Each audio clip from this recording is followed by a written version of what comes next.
Our next speaker will be discussing the current state of the land market, and we're happy to have Will White with us today from Land Advisors. Will has been active in the Tucson area land market for over 14 years, and boy, it's fair to say he's seen some ups and downs during that period of time. Through his position with Land Advisors, his responsibilities include the marketing of residential land to production home builders, production lot developers, and speculative investors throughout Pima County. Over just the last 36 months, he's brokered over 5,000 lots. Will is a graduate of the University of Arizona with a degree in regional development.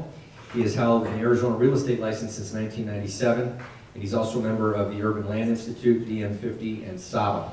So would you welcome Will White? Great, thank you. The last time that I was here was probably 2 years ago, right in the middle of what we're calling now the great head fake of 2012 and 13, when everything looked very optimistic. The home builders were buying a tremendous amount of land again. It looked like everything was going. That was all in anticipation of 2014 being the year that we really got on track and that everything started to take off again. So basically what happened is that, 2014, the selling season did not materialize. Things hit the brakes again. But what we found out is that the land market over the last 5 or 10 years has become very predictable. We've got periods of rush by these publicly traded home builders. They'll go ahead and buy everything. They think they know how to do that. They're publicly traded companies, which we all have to remember, so they need to have a pipeline. Wall Street expects that out of them. So they'll go ahead and make the rush if their take is things are getting better. When it's not better, they just stop. There's nothing you're going to sell them. There's no way to convince them. So that's what we've noticed with them. But the predictability says the good news now is that we've spent 9 or 12 months of 14 in a slow period, and there's a lot of fundamental reasons why it's going to pick back up again. But it's really tracking in a nice pattern, and I'll tell you about that. So let's get into this. The majority of builders that are coming in to see us right now are fine for 2015. The scary part for the lot inventory situation, because we've had such a dramatic market and it's made such, it's had such an impact on us, is they're not prepared for 2016, and they have absolutely no answer for 2017. So that means that the land deals need to occur now, and I've been talking about this for years, and some of them listen and some of them don't. But it takes 9 to 12 months to build these lots. The land deals need to be closed now to even get those lots ready for the selling season in 2016. So that's what we're dealing with. But the issue is really this struggle between the slower absorption pace that we're seeing, and I'll talk about this in a second, but we're really right at the pace of 1992, which is over 25 years ago. And we're trying to make that make sense versus the publicly traded home builders need to secure 2 to 3 years worth of lot inventory. So they have a struggle in front of them because they cannot underwrite these deals based on today's conditions and get the land that locally they know they need to survive here. So we could be up against a situation where we're going to replenish this market with new home builders, and some of our favorite, decade-long old home builders are going to be gone from here because they just have different underwriting critiques or different motivations to do these deals.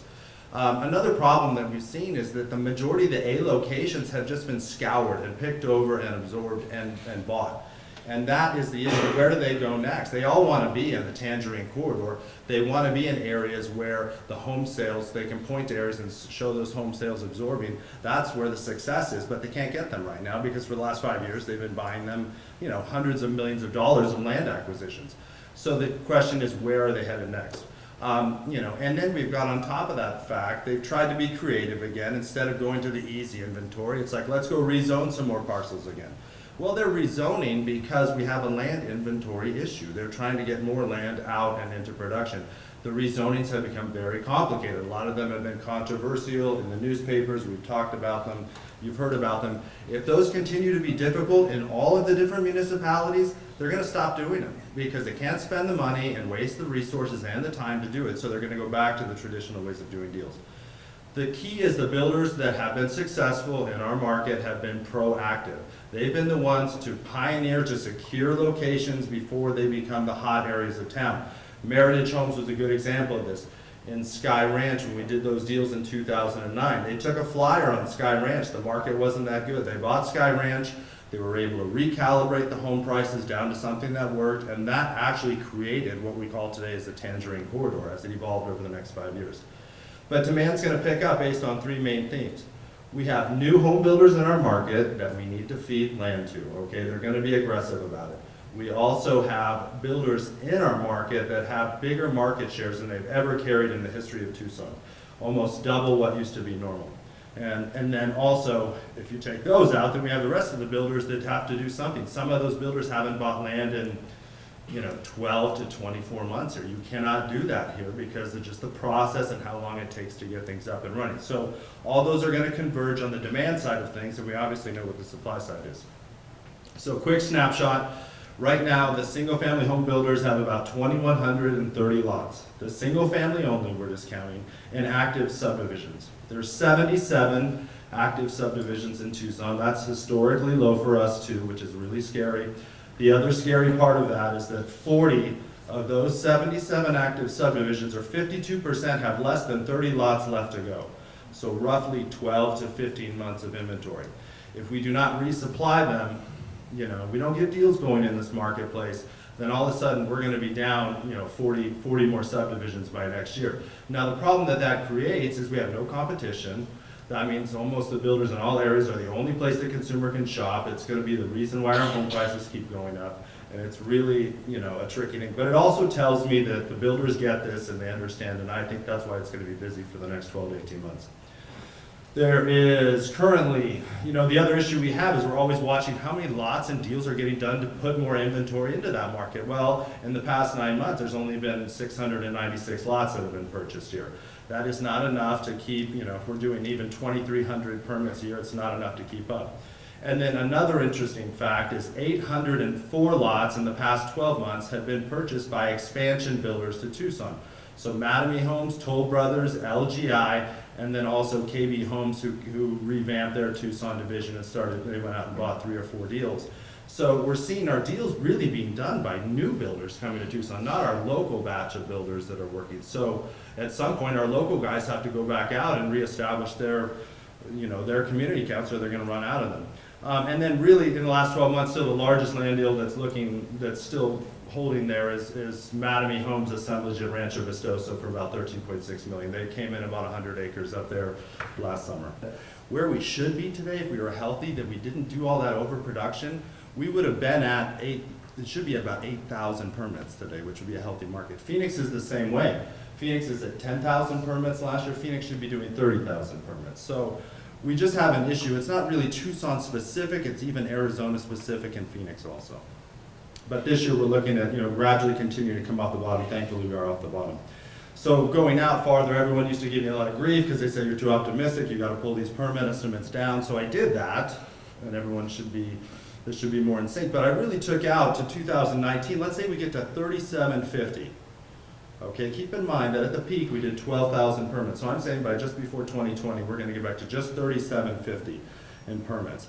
The issue that I have there is to accommodate just the conservative nature of that. We have a situation where we've got to deliver 15,900 finished lots in 5 years here in Tucson. And so the power curve that we're behind is just historic because there's no real way to do that. And that's my main concern. If we can't get enough land produced to even do our conservative numbers, we can expect that we might not even be able to hit these numbers. And then we're in a situation where we're running at 2,300 permits for the next 5 years just because we can't accommodate the growth. Now to make it more daunting, let's take it out 10 years through here. 10 years, I redid this again. I brought it down again for everybody that was giving me grief. So look at this, 2025, 6,500 permits. That's what we should be doing today if we were healthy. 6,500 by 2025. To accommodate that growth in the next 10 years, I need almost 50,000 lots to be developed in Tucson.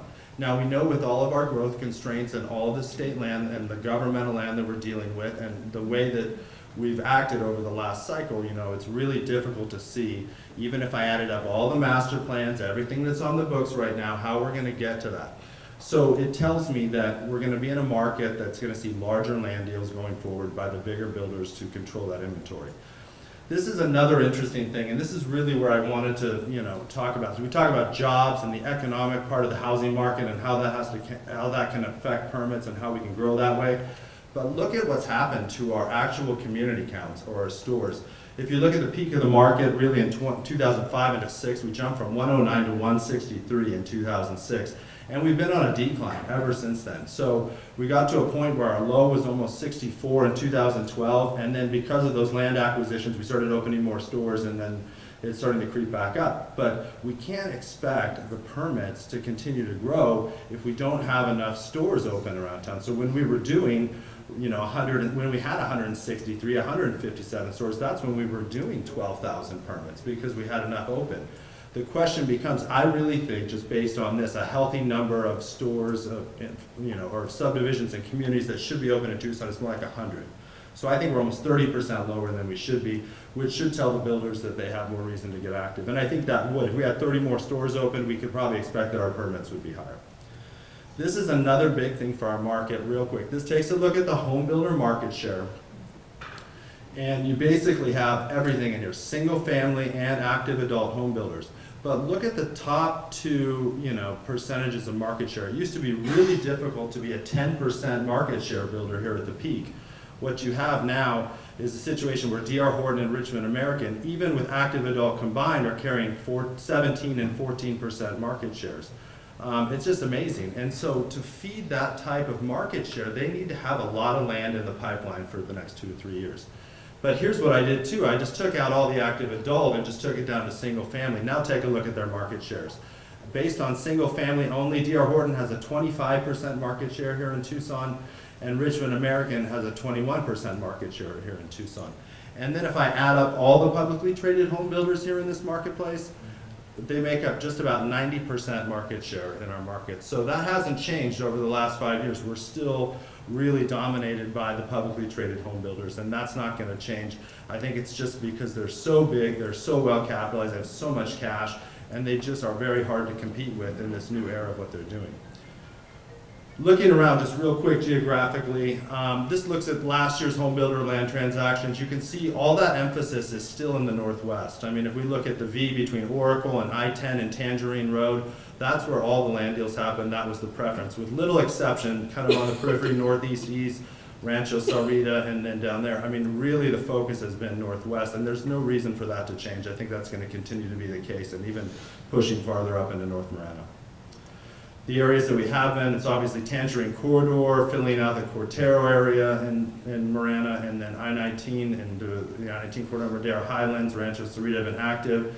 These are the areas that we're going to be focusing on. As I said, all those A positions have been picked over, so basically what we're looking at now is the builders are branching out to any type of land deals that are really ready to go, that they can get into production, but they're also following, they want to be along the corridors, they want to be in the better school districts, they want to be closer to some level of employment or some story that makes some sense if they can't have those A positions. And then this is a look at something that we took a look at for the instant inventory that you can get, and I'm talking shovel-ready land deals with platted and engineered lots, no off-site requirements, no extra spending, everything is ready to start. The easiest deals, there's 15 of them in our entire market for 8 home builders. 15 deals that are ready to go. 5 of those, since I put this together about 30 days ago, have been controlled now, so we're down to 10. We have 10 deals for 8 home builders to control in this marketplace to get ready for 16 and 17. When you get past these deals, now you're back into subject to plat deals, you're back into infrastructure concerns, property issues, constraints, different things that are rezonings, things like that, so it gets more complicated. These are the easiest deals to do, so I think that these deals that you're seeing, which are mostly the newer master plans and things that already have infrastructure in place, are going to be the focus for those home builders right now. So to wrap up, just going forward, 2014 the bar was high, we didn't meet it. Now we have 2015, the bar is low. We're probably going to meet it. I would expect good things. I think the builders are going to target those shovel-ready deals first. I think those are the easiest ones to get. They're the easiest ones for them to get in their pipeline. The shovel-ready deals are going to come from the new master plan communities in town. They're going to be the first ones to offer that easy inventory, and so we're going to see those kick off here probably this year in the next 12 months. And then our supply and demand imbalance that I've been talking about is still going to drive the activity for the next 12 to 24 months. It's going to take us that long to just get to a point where we can get into balance with it. So we have enough land produced that we're keeping in balance even with the current low absorption. And then the largest market share builders like D.R. Horton and Richmond American are the ones that are going to drive the market. Those guys combined are doing half of everything that happens here, which has just never been seen in our history. 2016 is really when I think this probably matches up a lot better. We're going to anticipate a stronger selling season into 16. We've got urgency then in rebuilding lot supply. I think larger transactions are going to be normal just for the fact that that's the only way to control the inventory and make sure that you've got the 2 to 3 years worth of pipeline. And that's a pivotal year. That's when our supply in town gets really low, and that's also when just the housing conditions probably improve. I don't expect it to be this year. I mean, I think this year is going to be more of a mirror of last year. And then into 2017, hopefully we've got our feet underneath it. We've had a better selling season. We have reasons for sales to pick up, reasons for builders to be more optimistic about tying up deals and doing deals, and then we have the numbers getting better. But at that point, our supply and demand's rapidly out of sync. We talked about how many lots we need to develop. In the next 5 years, we basically need the builders buying 3,000 lots a year. And so, over the next, by 2017, 3,000, 3,500 lots a year, we need to expect that. And if we don't do that, then we're just not getting ahead of this problem. And it's going to cost, it's the reason why the land prices are expensive. It's the reason why the new home median price is so high. It's just a constraint on land. So if everybody, but the discussions we're having with the builders is they understand it. They're getting as proactive as they can, but they want to do them locally. They've got to sell it to everybody back east or Texas or California that's helping them approve these deals and get the underwriting to match up. So I think it's going to continue to be a little bit of a struggle, but we also have the need to get that pipeline, and I think that's going to be why we see a lot of land deals continue to happen.